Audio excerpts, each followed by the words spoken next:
Painful cries of two rare cheetah cubs pierce the silence as they struggle in the coils of massive pythons deep inside a desert cave. Their desperate mother paced anxiously outside, helpless against the predators that had claimed her babies. Wildlife Ranger Thomas Rogers stood at a distance, watching the mother cheetah's distress through his binoculars. "This is bad," he muttered, lowering the binoculars. "Those cubs are part of our endangered breeding program. We can't lose them." The Namib Conservation Center staff had tracked the mother cheetah for hours after she'd been spotted without her month-old cubs. Their worst fears were confirmed when they discovered the den had been invaded by a nest of African rock pythons. The reptiles had moved in during a recent flash flood, forcing several species into uncommon proximity. "We can't get close enough," the head ranger explained. "If we approach, the mother might attack us, and the pythons will likely constrict the cubs tighter. We don't have the right equipment or expertise for this." As they discussed evacuation options, a weathered pickup truck approached the observation point. A tall man with silver hair stepped out, moving with the deliberate precision of someone who'd spent decades in the field. Frank Mitchell. He introduced himself with a firm handshake. "I heard you got a situation with some snakes and cubs." Thomas looked relieved. "Thank God you're here. I was about to call in a helicopter team." Frank nodded, his eyes already scanning the terrain. Few at the Conservation Center knew his full background. 27 years as a Navy SEAL with specialized training in reptile handling during jungle operations. He'd been volunteering at the center for 6 months, mostly keeping to himself. "Let me take a look," Frank said quietly, reaching for his well-worn field pack. Frank approached to within 50 yards of the cave entrance, settling behind a rock formation. Through his compact military-grade thermal monocular, he studied the scene methodically. The mother cheetah noticed him immediately but kept her distance, her tail twitching with agitation. 3 heat signatures intertwined with the cubs, he reported quietly to Thomas, who had followed at his instruction. "Based on size and coiling pattern, we're dealing with adult rock pythons, probably displaced by the flooding." Frank's expression darkened as he continued his assessment. The cubs' body temperatures are dropping, sign of constriction stress. And there's not just the 3 we can see. This is a nest site. He switched viewing modes and confirmed his suspicion. There are at least 2 more snakes deeper in the cave. This isn't a random encounter. We've stumbled onto a seasonal mating congregation. The conservation team looked horrified. "So we're not dealing with just hungry snakes, but territorial and possibly aggressive ones?" Frank nodded, his mind already calculating variables like a combat operation. "The narrow entrance creates a choke point. We can't gas the cave without harming the cubs. Tranquilizers would take too long to act on the snakes and might kill the cubs at their body weight." He observed the mother cheetah's behavior, noting her distress patterns. She's tried to enter multiple times. "See those fresh scratches? But pythons this size are too dangerous, even for her." The challenges multiplied as Frank noticed one cub's breathing becoming more labored. "We got maybe 30 minutes before one of them suffers permanent damage from oxygen deprivation." In his mind, Frank flashed back to a mission in the Philippines where his unit encountered a similar situation, not with cheetahs, but with trapped civilians in a structure harboring venomous snakes. The stakes felt just as high now. "I need items from my truck," he said, his voice taking on the calm precision his teammates had once relied on in combat zones. "And I'll need you all to manage the mother." Back at his vehicle, Frank quickly inventoried his resources. Specialized hook tools from his reptile handling kit, a thermal blanket, water bottles, a small portable cooler, his tactical gloves, and a battery-operated fan. Limited tools for a complex operation, not unlike many missions he'd run. Frank's eyes drifted to the cheetah mother, who had begun making low, guttural calls toward the cave. Her cubs were weakening. He felt the weight of responsibility settle on his shoulders, a familiar feeling from his service days. "When I was in the teams, we had a saying," Frank told Thomas as he assembled his gear. "Slow is smooth, smooth is fast. We're going to move deliberately here. No rushing, no sudden movements. That's how we save those cubs." As Frank prepared his equipment, his mind traveled back to the Naval Special Warfare Training Facility in Florida. 20 years ago, He had been part of an elite group selected for specialized biological threat management training. The muggy air of those swamps returned to him now as he recalled the instructor's voice. Reptiles operate on temperature, smell, and vibration. Control these three factors and you control the snake. Frank looked at his assembled gear with new purpose. I'm going to create a three-phase approach, he explained to conservation team. First, temperature manipulation to slow the python's metabolism. Then olfactory disruption to mask the cub scent. Finally, vibration control for safe extraction. He mixed a solution in a spray bottle, water with a small amount of mint extract from his field kit. Pythons rely heavily on their Jacobson's organ for chemosensory information. This will overwhelm their senses temporarily, without harming them. The team watched as Frank methodically prepared each element of his plan with military precision. He wrapped ice packs in thin cloths and secured them to extendable poles. In the Navy, we learned to adapt standard procedures to unexpected environments, Frank said, testing the weight of his tools. The principles of approaching hostile territory apply, whether it's human adversaries or predatory wildlife. Before approaching the cave, Frank needed to address another critical factor, the mother cheetah. Drawing on his experience with military working dogs, he understood the importance of establishing a non-threatening presence. I need to convince her I'm not a competitor or threat, he explained, removing his hat and sunglasses. He positioned himself where she could clearly observe him, then slowly sat on the ground, making himself smaller. For 15 minutes, he remained motionless except for occasional slow blinks, a signal cats recognize as non-aggressive. The mother cheetah stopped pacing, her attention fixed on this strange human who wasn't behaving like the others. When she finally sat, though still alert, Frank knew he had established the minimum trust needed. She's given me permission, he said quietly. Keep her attention focused on you now. Make slow movements to lead her 20 yards further from the entrance, where the mother temporarily managed.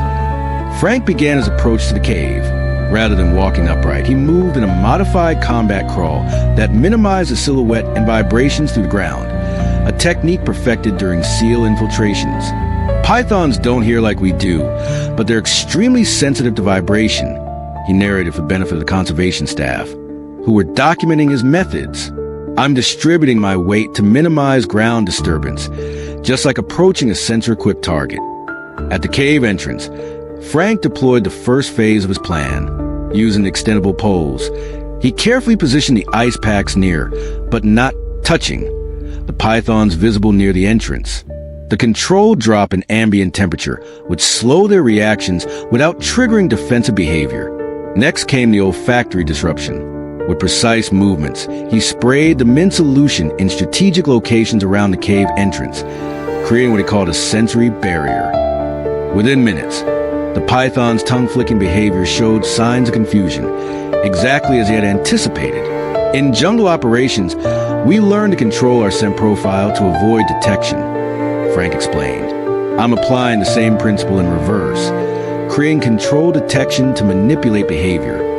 For the final phase, Frank activated a small battery-powered fan, creating a consistent directional air current. Eliminating random vibrations and air movements gives them only one sensory channel to focus on. It's like creating white noise for their hunting systems. The conservation team watched in awe as the combination of techniques began to affect the python's behavior. Their coils loosened slightly as their metabolism slowed, and their heads oriented toward the sensory disruption rather than their prey. Now we move to extraction, Frank said, pulling on his tactical gloves. This is where timing becomes critical. Frank paused at the threshold of the cave, mentally mapping positions of all 5 pythons based on his thermal scan. The decisive moment had arrived. With deliberate movements that belied his 67 years, he entered the python nest, his body low and balanced. The first python detected his presence, its massive head rising to investigate. Frank remained perfectly still, employing the freeze response technique that saved his life during a reconnaissance mission in Myanmar decades earlier. The python's tongue flicked rapidly, confused by the competing scent signals. That's it, Frank whispered. Focus on the mint, not me. He inched closer to the entangled cubs. The smaller cub's eyes were half closed, its breathing shallow. time was running critically short. The larger python had coiled twice around both cubs, its powerful muscles maintaining a steady constriction. With exceptional control, Frank extended his snake hook toward the first coil, but suddenly the python redirected its attention. Sensing the movement, in a flash of muscle and scale, it struck toward Frank's arm. Years of combat training took over. Frank pivoted precisely, allowing the snake's head to pass while simultaneously using the hook to create a gap in the coils around the weakest cub. The python, momentarily overextended, provided the opening he needed. "Come on, little one," he murmured, carefully working his gloved hand through the gap, supporting the cub's body to prevent further injury. The cub, sensing a change, emitted a weak chirp that immediately triggered a response from its sibling. The second cub's movement agitated the other pythons, creating a dangerous cascade of reactions throughout the nest. "Complications. Always complications," Frank muttered, thinking clearly under pressure as he'd been trained to do. He reached into his pocket and deployed his backup plan, a small thermal pad that, when activated, became significantly warmer than the surrounding environment. He placed it strategically away from the cubs, creating an irresistible heat source that momentarily diverted the python's attention. This thermal targeting technique, adapted from battlefield distraction methods, gave him precious seconds to work.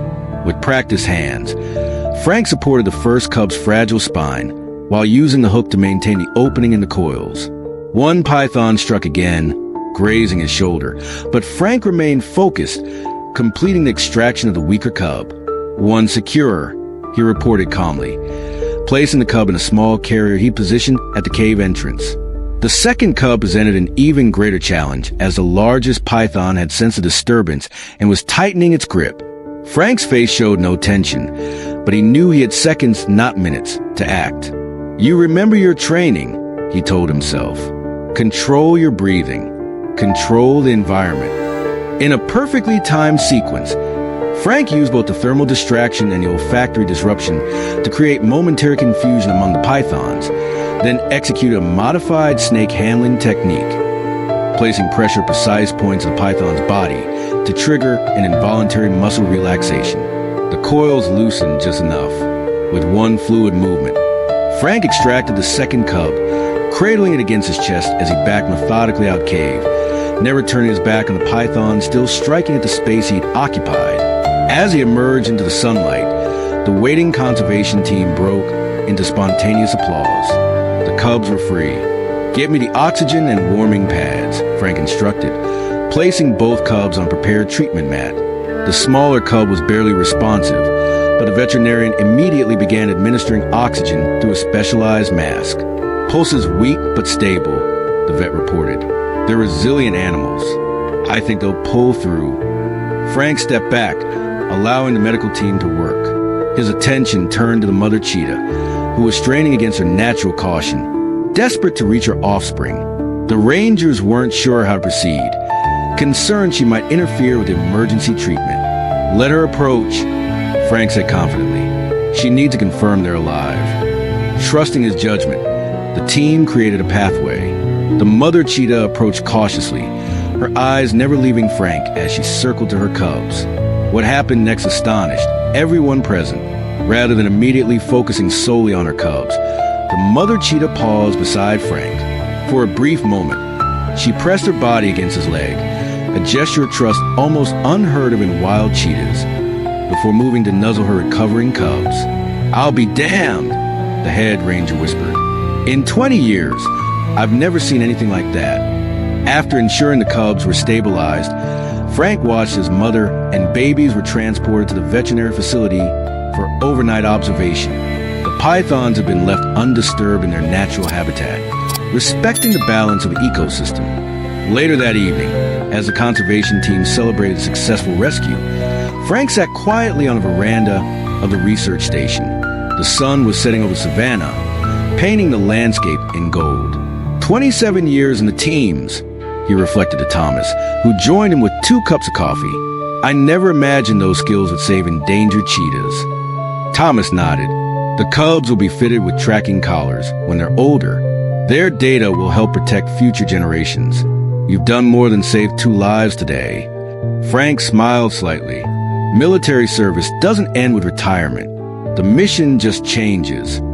As stars appeared above the African plains, Frank wondered how many other veterans were finding new ways to serve, protecting the vulnerable, whether human or animal. Perhaps that was the greatest mission of all. What do you think made the mother trust you? Thomas asked. I'd love to hear your thoughts in the comments section below.